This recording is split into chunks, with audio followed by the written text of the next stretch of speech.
Well, good evening. This is a late night report. I'm somewhere in Saskatchewan. My name, of course, is Carl Krebs, and I'm broadcasting on behalf of Real Things That Matter. Well, you guys, it's March 4th. It's the day that some have been dreading and some have been eagerly anticipating. Will Donald Trump pull the trigger? Is this the reality that we're going to face? And for how long is this going on?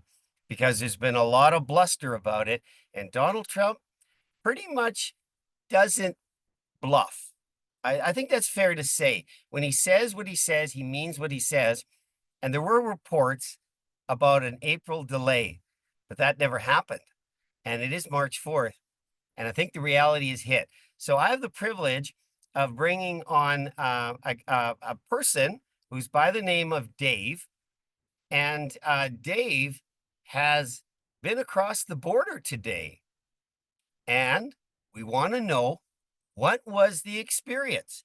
What was the experience of crossing the border? So joining me in studio here is a new friend called Dave.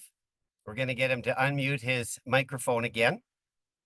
And he's going to be joining me, and he's going to be telling us what the experience was as he crossed the border today from Ferndale, Washington, I believe. Welcome, Dave. How are you, my friend? I'm good. I was crossing from Blaine, Washington. Yeah, tell us the story. Like, we want to tell the story. Let's start, Dave, with prior to March 4th, because you living in a border town, like so many Canadians do this on a regular basis. So you kind of know what to anticipate. So tell us about a typical shopping experience of going into the United States for the day or for a few hours. I go quite often, once a week at least, sometimes twice. And normally I would go and pick up packages if I'd ordered things. Their postal service is quite a bit quicker than ours, and it's also a little bit cheaper if you get your own things there. So I would pick up packages and then a few groceries and whatever I do and come home, fuel up my truck. But today was completely different. The things that normally come home for no duty, no charges, like food, groceries type thing, um, they made me go in and pay for that. In the end, today I had a couple of shirts and a pair of pants or something, and they actually took them off the bill because they weren't made in the US, they were made offshore. So they removed that from the total. And I had a bottle of wine that was $6 down there, and I gave it to them to keep because it wasn't worth bringing home. So Oh, that that bottle that of is wine that is was crazy painful for money. us Canadians who pay such a premium on our stuff. But I want to focus here because, again, this is typical stuff you do. You do this, what, two, three times a week, I'm told, some At of you, least once, at usually least once. And but a one. lot of people are doing this multiple times. And from experience, you could say, this is what I anticipate. I'm going to roll up to the window and it's going to kind of go like this. But did you sense from the moment that the window slid open and you put your window down that this was all different? Where did you sense that everything had changed today? He asked me what I had. I told him, and he immediately started writing on his yellow paper for me to go in, That's a which I've bad done sign. before. But that's unusual because normally I just drive through because the totals I have are, so low and well within their limits. And today it wasn't like that at all. So I showed up there and he immediately started writing out a yellow slip. The fellow was nice at the border, no problem. And I said to him, "You're going to make me go in for this?" And he said, "Earlier today we were giving people warnings, but now later in the day we're sending everyone in." And there was at least 10 people in the lineup ahead of me. Every single car pretty much was going in. For whatever you had, you were getting charged. So Now, you were also with a friend, and she's for her own personal reasons not going to join us on the call. Are you at liberty to talk about her experience because she had a different experience as well on the same day? Is that right? yeah, that's for sure. I no problem talking about her experience. She went earlier in the day, and the same sort of thing. They started questioning her about the product she had, and then warned her that there's new tariffs, and we're going to let you go this time, but this isn't how it's going to be. So had I been a couple of hours earlier, I may have missed this great adventure I had, but instead they sent me in for 25% on the bill right across the board for groceries and things that I would bring home every day with no trouble Okay. yesterday. So the 25%, obviously, that's eerily reminiscent of what Trump has said he's going to impose on Canadian imports. So the border today, at least for today, who knows how long, was imposing a 25% duty on what you purchased after you converted it at what, $1.44 or so? Is that about right? 144, yep. Almost 145, but 144, we checked it out on there. Okay. I So think it's now, 144.8. right. So then if this is to continue, what's what is it saying to you? Like, I mean, is this still cost efficient to go into the United States and make those purchases? Or do you feel this is a deliberate attempt to thwart the Canadian shopper from going into the United States and taking advantage of lower cost items? There's no doubt I would say it's not worth going. By the time you add on that other 25%, you've taken all the margin out of it. But the end game is now, no matter what we do, if he's just going to retaliate now with more and more tariffs, it's just a trade war, plain and simple. And where does it start and where does it end? Yeah, and of course, as most of us are following this, as it was announced many months ago, that all of a sudden there's this buy Canadian attempt to make us somehow patriotic to the country that is taxing the hell out of us, like literally taxing the hell out of us in everything. So For sure. I'm a frequent border crosser because that's what I do for a living.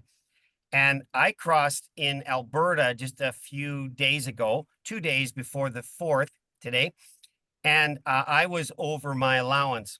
And all I did was go in and pay the applicable sales taxes that are applicable Exactly. to the overage. But that's not what happened to you. It's not about paying your GST or your PST. This is a 25% carte blanche levy on what you bought in the United States today.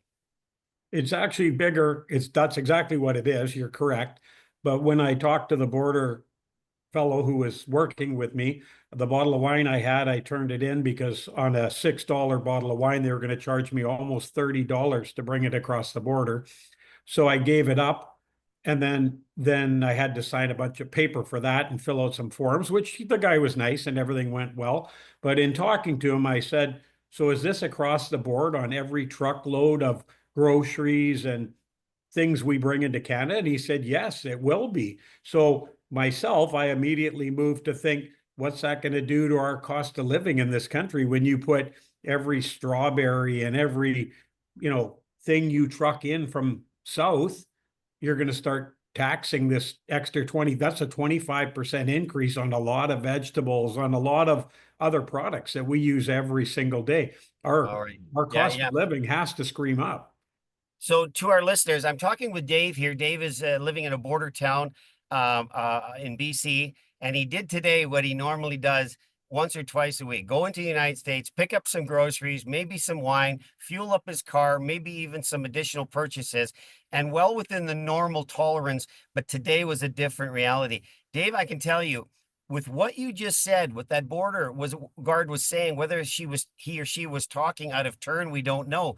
But I can assure you that Canadians are going to be absolutely shocked when they go to the produce department, because the vast majority of our produce comes from the United States. How do I know that? For years, I brought it. And I cross at your crossing all the time. I brought in avocados, which came from Mexico through the United States, so that won't be taxed. But the produce that we picked up in California, in Arizona, and in Texas was vast. And that supplies the majority of the grocery chains in our country. So if this guard is speaking truth, all of our produce, Dave, is going to go wildly high in price. That should just shock every Canadian listening to For this sure. podcast. For sure. If you think about repercussion of that. It's massive. If that's truly what they're going to do, it'll be a crazy jump in the cost of living at your table. So, right hit you in the pocketbook. That bottle of wine, I'm just astounded by because you live in wine country. I mean, not exactly there, but Yeah. close enough. BC produces some really good wines. I've enjoyed them over the years. But to take a $6 bottle, was it $6 US? It's 6.99 for the bottle is what I paid. And then at the border, it was just about $30. 29 something is what they were trying to charge me to bring that bottle home. You know what? I know what this is something I do as well. We enjoy the wines and the beverages, in the United States, which are a fraction of what we pay in Canada, even though we produce, so much of it, in whiskeys and beers and wine. But to think that that $6 bottle is going to go up to $30 Canadian, well, you did the right thing. Why would you pay for that? You could probably buy that wine for less than $30 in BC, could you not? For sure. I'm sure you could. And you'd probably get a wine that you knew what you were getting instead of gambling on a bottle, thinking, give this a try. $6, who cares? But not for 36, 30. Well, plus that'd probably be a $40 bottle now as a gamble. It just wasn't worth it. So Yeah, the yeah. things you do. Yeah, borders. What do you do?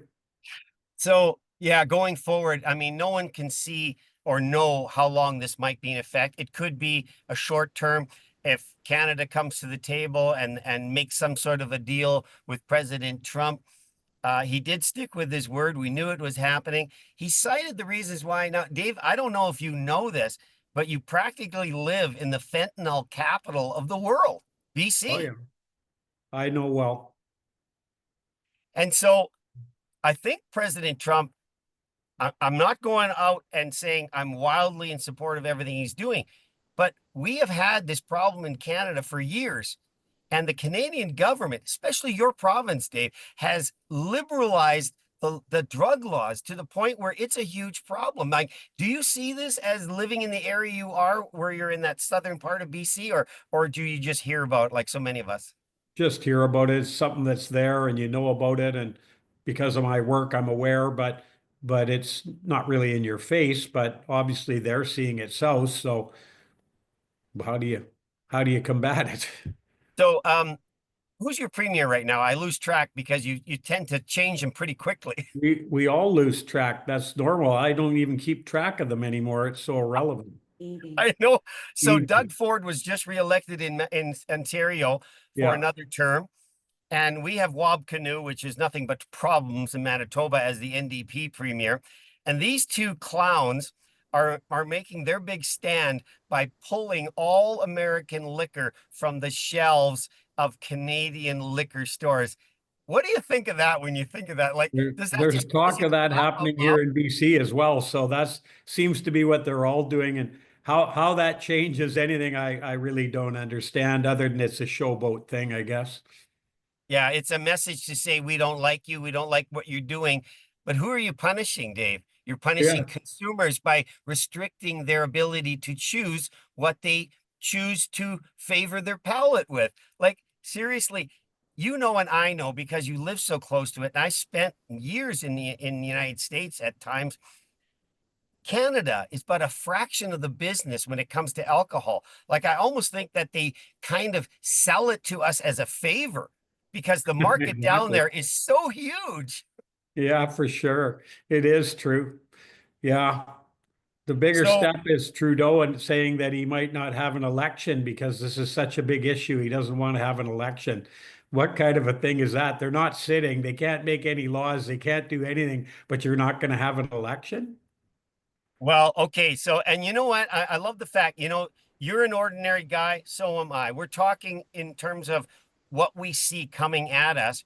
And with the liberal candidacy underway, the liberal leadership campaign is underway.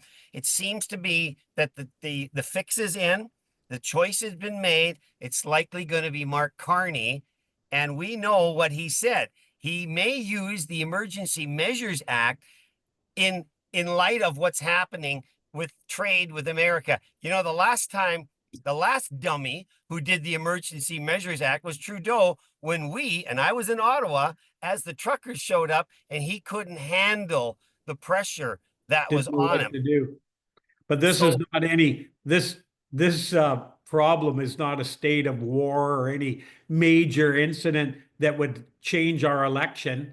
Like it's just crazy. It's just so out there to even talk that talk. yeah. Yeah, and prior to him invoking the Emergency Measures Act, which used to be the War Act, it was only done three other times, maybe four, but they were all related to an instability in the country. Two of them were wars. One of them, I believe, was the FLQ crisis, if you're old enough to remember that, Yep. hostage taking and the murder that resulted, and the instability that was apparent. We didn't know what was really going on. But here's the thing, they know what's going on. They've known it for a long time. So, how do you feel as a Canadian looking at your government today in light of this reality check that you got today? What's your sentiment? I expected today that they would have a whole bunch of things in place, ready to play, just like President Trump's doing in the US, where he's set an agenda and he has things he's planned and he's talking about. Where today we talked, we're going to up the bill on electricity that we send to the US, which we've been sending under NAFTA for the exact same price we pay ourselves, not making a nickel on that product. Would you not just shut off the tap? If you turn off the tap, California is going to brown out. So is Arizona. All those states are going to be crying pretty hard to Trump when you can't run your AC. That would change things. Like if you wanted a reaction, if you had big balls, that's what you'd do. And Yeah, that's not really what's happening. You just tagged a little tiny bit on the bill. It's I just I can't those, help but laugh those at it because they're majoring in the minors, Dave. exactly. This is like a mosquito bite, and the eagle attacked you, and you're going to fight back with a mosquito. That's exactly how I feel. Would you not have a whole set agenda? On this day, we're doing this, we're ramping to this, we're ramping to that, and have an agenda planned of how you're going to bite back, I guess. That's, you for sure would not attack him on his character that he's a murderer and a bunch of things. If you're, in office, you would just play nice and say, we've had a NAFTA agreement for years and years.